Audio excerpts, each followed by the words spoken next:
supposed to do this page for homework. Pay attention, guys. With this scatter plot, what type of correlation does it have? Weak negative. Weak negative. So, not that we did, because they didn't give us all the coordinates, and these would kind of be hard to figure out the coordinates of each one of these. But if you were to calculate the correlation coefficient of this data, what would it be close to? Negative 1. -1. Okay, remember, it's negative, so of course the correlation coefficient would be negative. And then, you know, it's weak, so it wouldn't be that close to -1, but it would definitely be closer to -1 than 0. Okay, let's go over to question 3 next. What type of correlation does it have? No correlation. So what would its correlation coefficient be close to? 0. Number 2, what type of correlation does it have? So its correlation coefficient would be close to +1, right? And then number 4, strong negative. Its correlation coefficient would be close to -1. Do you think that this scatter plot would be closer to 1 or this scatter plot would be closer to negative? Which one would be closer to 1? This one is definitely stronger, so it would be closer to -1 than this one is close to +1. Does that make sense? Okay, the next thing you were supposed to do on your homework is a scatter plot, which I'm not going to do. You're going to have to do it on your own by next Wednesday if you didn't already do it. So that will go on page 22. Once you have done that scatter plot, you'll be able to describe the relationship, like whether it's strong positive, strong negative, weak negative. Now, what you could not do last night is the correlation coefficient because it requires the calculator, but I did ask you to at least guess, make an educated guess after you looked at your scatter plot. What were some of your guesses? 0.92. Okay. Good guess. Okay, what were some other guesses? 0.90? Okay, any other guesses last night? What is this? Price is Right? Yeah. Okay, so now let's actually calculate it and see what it is using the calculator. How do you do that? Okay, this is what I want you to do first because we need to learn all the steps. We're going to clear our calculator. Hit second plus sign 712. Everybody should see this on their screen. RAM cleared. Okay, so second plus sign 712. You got it, Samantha? Okay. Okay, and it should say RAM clear. Okay, now, to be able to find a correlation coefficient in the calculator, there has to be something changed in the mode. So go to mode. Does anybody remember what we go down to? Okay? Stat diagnostics. Okay? You'll probably have to scroll all the way down until the next page till you see it. Right now you'll see that it's off. Move your cursor over until it's blinking on the on and hit enter. After that, you can just clear to go back to your main screen. Now what do I need to do? Because what am I getting ready to do? Put in our data. Okay, so what needs to go in my L1?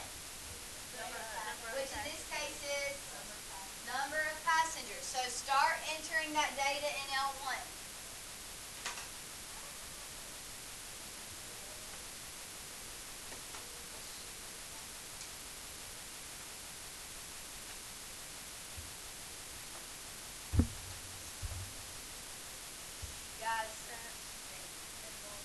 Right, stat, and then go to calc for calculate, and then number 8. Right? And what letter represents correlation coefficient? R, 0.92. So whoever guessed 0.92 was right on. Okay?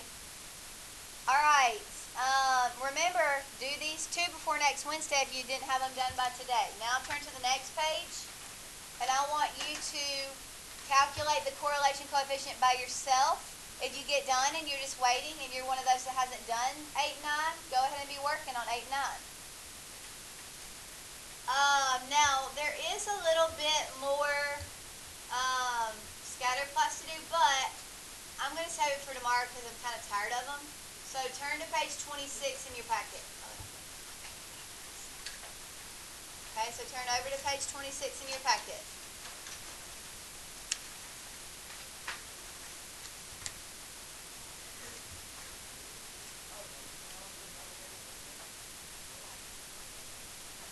Okay, today we're going to be talking about joint and marginal frequencies.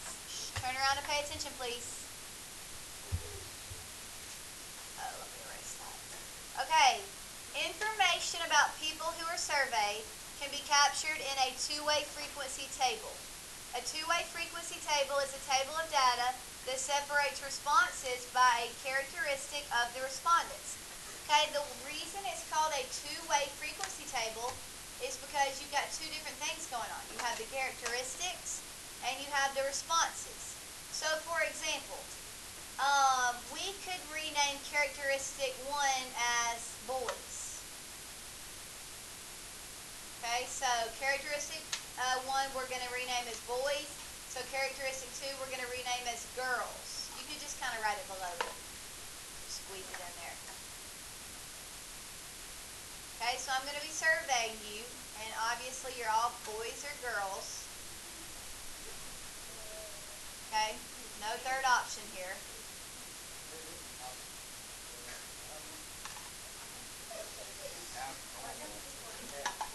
Okay, now, I'm going to be surveying you on whether you prefer a hamburger or a slice of pizza more. Okay? So that's how you would set up your two-way frequency table, and then the data after I surveyed you would go in those places. Okay? Well, earlier in the day I was doing hamburger and hot dog, and it was like nobody voted hot dog. And so my fourth period, I think, was like, what about pizza? So I switched it to pizza. Okay. All right, now turn to the next page. Guys, be quiet.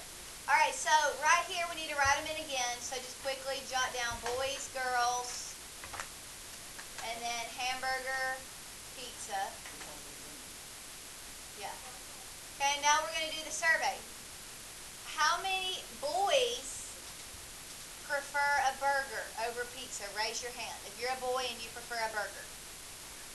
Okay, 1, 2, 3, 4, 5, 6. Okay, remember you can only vote once, so 6 boys prefer a burger. How many boys prefer pizza? Raise your hand high. 1, 2. Andrew, your hands up or no? No, Joseph. Joseph, you're not voting right now, right? Okay, so we got 3 boys that prefer pizza. Get back on. Okay, girls. How many girls in here would vote for a burger? No girls? 1, 2, 3. Okay. How many girls vote for pizza? 1, 2, 3, 4, 5, 6, 7, 8. Okay. All right.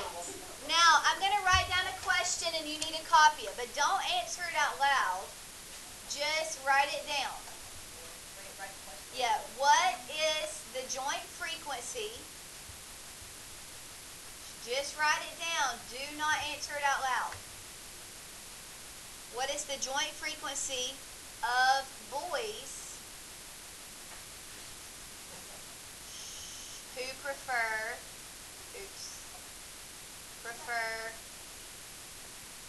pizza? Okay, now once you've written the question, I want you to read the definition up here of joint frequency, and after reading the definition, try to answer the question.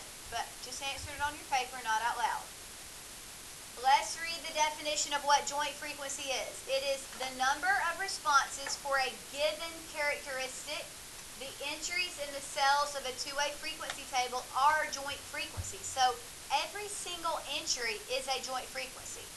In the sample table, A, B, C, and D are all joint frequencies. So in this case, 6 is a joint frequency, 3 is a joint frequency, this 3 is, and that 8 is. But they asked specifically, what is the joint frequency of boys who prefer pizza? And what did you get? 3. pizza would be 3. So what is the joint frequency of girls who prefer pizza? 8. I kept reading the boys. Okay, what is the joint frequency of boys who prefer a burger? 6. Okay, now let's look at marginal frequency. So quickly jot down the stuff again. Boys, girls, and then I'll just put B for hamburger and P for pizza. And then our responses were 6, 3, 3, and 8. And now I'm going to write down a question that I want you to write down. And once you've copied it, read the definition of marginal frequency and answer the question, but not out loud. What is the marginal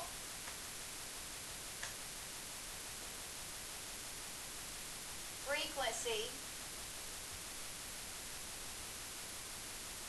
of boys? Okay, remember, you're not answering it out loud. You're reading the definition of what marginal frequency is, and then you're answering the question. Okay, a marginal frequency is the total number of times a response was given or the total number of respondents with a given characteristic. What word did you hear a lot? Total. Okay, marginal frequency is about totals. This is the sum of either a row or column in a two-way frequency table. So in the table, A plus B would be the marginal frequency of people with characteristic 1. So what is the marginal frequency of boys? 9. You just total them up. What is the marginal frequency of people who like pizza? 11. You just add up that column with pizza. What is the marginal frequency of girls? 11. What is the marginal frequency of people who like burgers? 9. Okay, so do you understand the difference between joint and marginal frequency? Okay, turn to the next page. What are the joint frequencies of this two-way frequency table? What do you think? What are the joint frequencies there? 6, 4, and 8. Right, 10, 6, 4, and 8. All 4 of the entries are called joint frequencies. Now, normally, they're not going to ask it like that. They're going to give you something more specific, like what is the joint frequency of females that are also texters? And what would you say? 10. What is the joint frequency of males that are non-texters? 8. That's the way they'll ask those type of questions. What are the marginal frequencies of this two-way frequency table?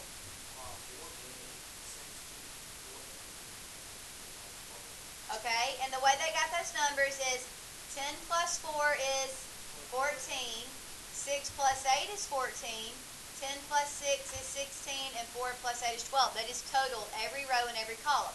But like I said, you're going to see more questions like, what is the marginal frequency of males? 14, you just add up the male column. What is the marginal frequency of non-texters? 12. That's the kind of questions you'll see. Okay, so now let's look at this next example.